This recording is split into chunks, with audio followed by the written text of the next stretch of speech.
The TCG has a ton of meta-relevant decks coming in the near future, and that's what we're talking about today. Humans at the cardboard, welcome back to Just Nuts, guys. Today, we are doing a video talking about the upcoming most meta-relevant archetypes and or decks that are like gonna get support that take a leap into competitive play in the near future. I mean, probably in the next 3 to 4 months, all of these things should be coming out more or less, and it looks really cool. There's a lot of really powerful stuff down the line. It's something I might want to do regularly every couple months. Take a look at the next couple months, just to give everybody a really succinct idea of what's like right around the corner. I think that's really nice for everybody. So you can allocate your money, you can allocate testing to get ready for when those things actually do come out. But very, very cool. I think I have technically 9 things on the list. It's kind of more than that, but yeah, let's get into it. Also, guys, do not forget that this list is kind of going in order, starting from the lesser competitive stuff and working our way up.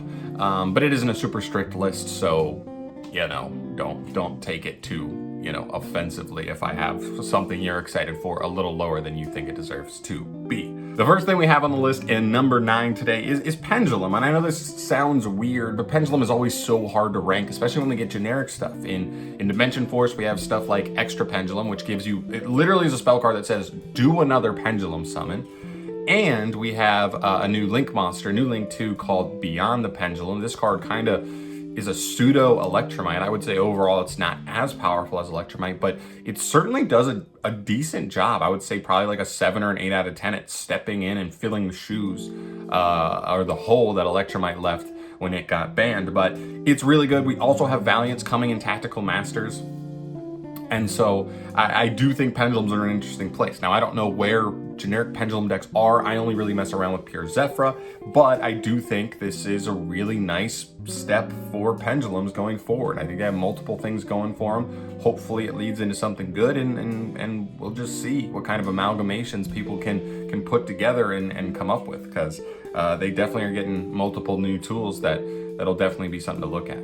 Number 8 on the list is DINOMORPHIA. I brought this one up in the video I made about control decks, and this deck, like, long story short, is getting 2 new cards in Dimension Force in May, and that includes a new trap card that is like a 1-card fusion that gets you their boss monster. Not only their original boss monster, Kentragina, but also gets you their new boss monster, Rexterm. This card's insane. It's essentially skill drain on legs with like a battle effect as well, where it can like modify your opponent's monster's attack stats. It's a really powerful card. And not only, the extra part of me putting it on this list is that in the OCG, people have started splashing this as a small engine in some of their other meta decks. Like maybe it's a deck that doesn't have a dedicated normal summon or enough. And so you go, Theresia, the normal summon, is just a 1-card skill drain on legs. So is just hard drawing the trap. So you just kind of play that engine in there because you just get, it's such a high impact 1-card investment that like it's definitely worth it. So whether we see it played generically or whether we see it played in like a pure variant, I do think this is a deck / archetype to keep an eye on going into future meta formats for sure. Number 7 is Labyrinth. Now this one's funny because this was number 1 on the control list, partially because I'm definitely biased on it, but I do think this archetype is legit. Do I think it's going to be tier 1? No. Is it even necessarily going to be tier 2? I don't know. I think it may not. I think it may struggle a little bit going second too much to really be like consistently appearing in like meta breakdowns and stuff. But I do think as a like rogue deck, this is about going to be as good of a rogue deck as you're going to find with other ones. Like it's going to be extremely scary. People are going to side deck back row because of decks like this are just so scary to handle. And yeah, the deck just runs away with advantage. It starts a little slow, but once it gets going, you just go like +4 on follow-up turns. It's absolutely insane. You need to keep an eye on Labyrinth. It's coming in Tactical Masters, aside or beside the Labyrinth or the Valiant stuff for Pendulums, and it's really good. I really think this deck is better than people give it credit for. But we'll see. We'll see how it translates into competitive Yu-Gi-Oh! I still think it has a chance as a at least as a rogue deck, if not maybe low-end tier 2, but we'll see. Number 6 on the list, we have MARINCESS. This is a deck that I left off of my control deck video because with the new support, it feels like MARINCESS actually want to do a little bit more board building than they used to. Or do they go crazy 5-6 negates? No, but you are trying to set up like 2 to 3 interruptions with 2 to 3 follow-ups. And that's what's so good about the deck, in my opinion, is you do these combos that are low investment, 1 to 2 cards, and you get multiple interruptions, 2 to 3 interruptions, and you always end up with like 2 to 3 follow-ups. That's the best part. Even if our opponent breaks our board, we're gonna have 2 to 3 cards to try and play again next turn. We are not worried about that in the slightest. Marincesses is very, very cool. They get their support in the next Legendary Duelist, Duels from the Deep. I believe that's early June. Keep an eye on them. I think this deck as a rogue deck is legit the best CYBERSE deck right now. It's good. It really is. I'm really happy the direction they took Marincesses, but yeah, number 6 for me, definitely Marincesses. Number 5 on the list is THERIONS. THERIONS are strange because there's a couple different angles you can look at this from. I do think a pure variant could be something decent as a rogue deck, maybe even tier 2 at its best, but I don't expect a pure variant to work to be the best version. It seems like it might have a little bit of consistency issues. It seems like it might have a little bit of clunkiness. This is an archetype that feels like it lacks starters. It has a ton of extenders, and they're good extenders, but they don't have a normal summon. They don't have a way to like start their plays themselves. They need to kind of combine with other engines to really get that going a lot of the time. At least consistently, and that's where you can kind of run into some trouble. But I've seen Punk variants, I've seen Predaplant variants, those seem to be the best too. But the other thing here is that Regulus and Borea, Lily, are splashable in Machine and Plant decks to add an extra Omni Negation option to a lot of other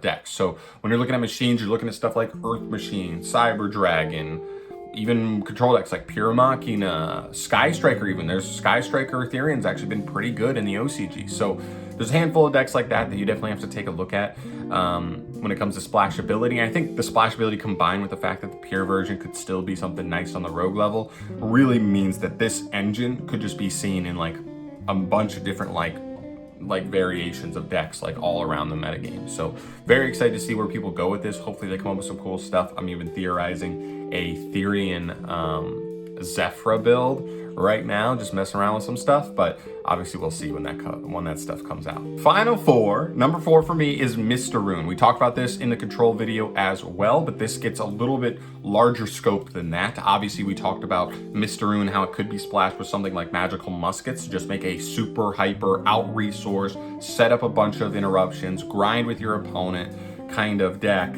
But also, there are variants, the best variants in the OCG seem to be like a Halqifibrax Mr. Rune deck.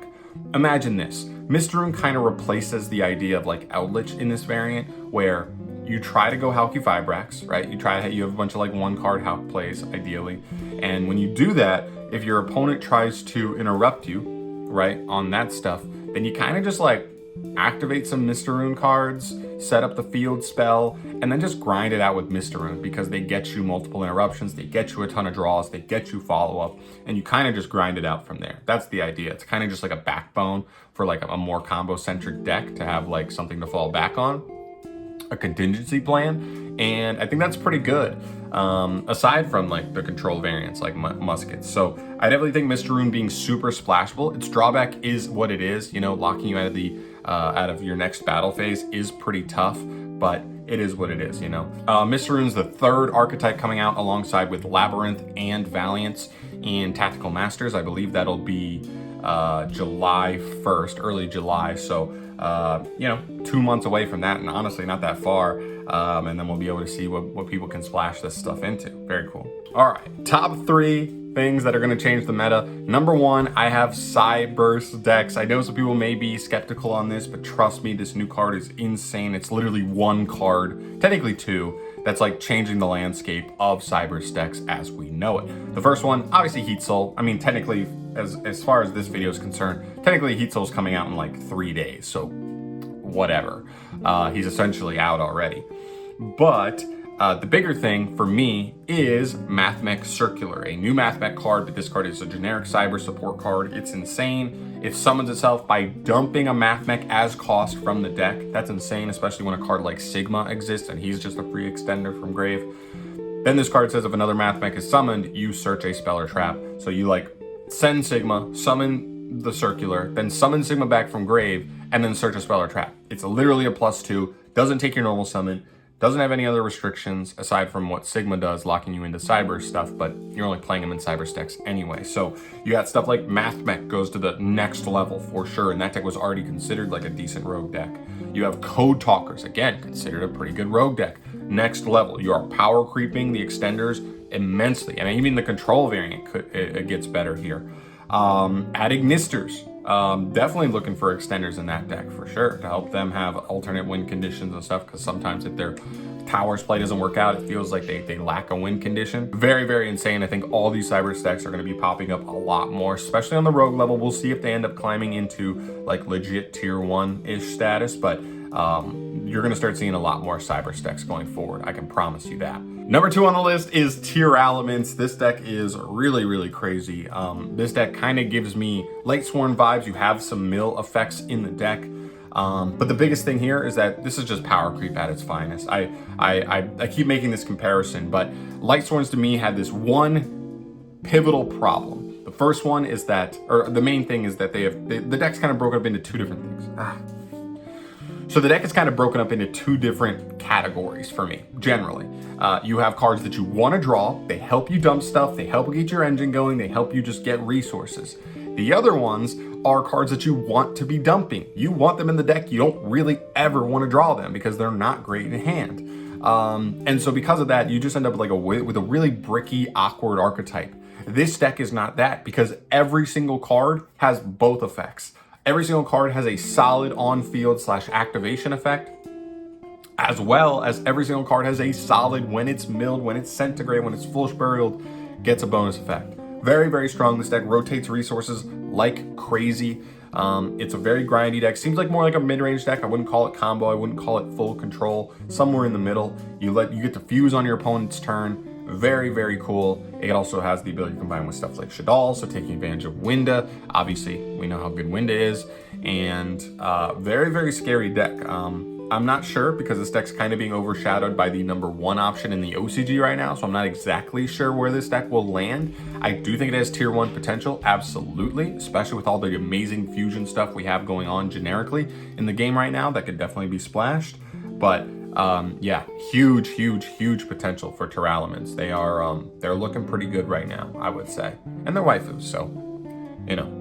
The absolutely, unequivocally number 1 on our list today, it's Splights. I don't know if you guys have heard, I don't know if you've been living under a rock. Splights are taking over. They just had their first, week and a half of results in the OCG, and they are destroying. They have like 50% of top cuts and stuff. This deck is going crazy. If you don't know, this is the New Age Burning Abyss. It's a deck built all around level 2s. The deck has very good extenders that all just summon if you control a level or rank or link to. But that's what the deck wants to lock you into. And you might say, John, isn't that a little underpowered? It means you can't go into big boss monsters. There's still very good options for that. We have stuff like Totally Awesome in the Frog package, all being level rank 2 based. We have stuff like Evil Twins being all level / link 2 based. Very easy as well. And there's even some other cards. We're seeing Deep Sea Diva see play. We're seeing in the OCG that this deck can search any hand trap. Potentially. Absolutely insane. This deck is going to be tier 1. I think it's going to be the best deck in the game. We'll obviously see. This deck is crazy. It's a combo deck that can play 10 to 15 hand traps. It has 1 card plays. It has 2 card plays that beat interruptions. The deck's really scary. It's anti-Nib, it's anti-Lancia, it's anti-Droll. Like, this deck does not lose to the high impact hand traps. You kind of have to hit them with the multiple low impact hand traps to stop their plays. And it's going to be tough. It's going to be really, really tough. So hopefully it works out. I'm horrified. I really am. But they're number 1 on the list for obvious reasons. Definitely get ready, whether it's getting ready to have side deck cards / build your main decks to handle this deck, or if you're just interested in picking it up, obviously, that's one thing all of its own. Deck's crazy. Get ready. That's everything I have for you today, guys. Thank you so much for watching. As always, sub if you haven't, and, for obvious reasons, because, I got more stuff coming. I want to do more of these videos more often, with more editing and all that kind of stuff. So obviously stay tuned for that. And I'll see you in the next one. Let me know in the comments which one you're most excited for from this list, or if there's something else you think deserve to be on this list as far as how it's going to affect the meta. Definitely let me know in the comments, and I will see you in the next video. Peace.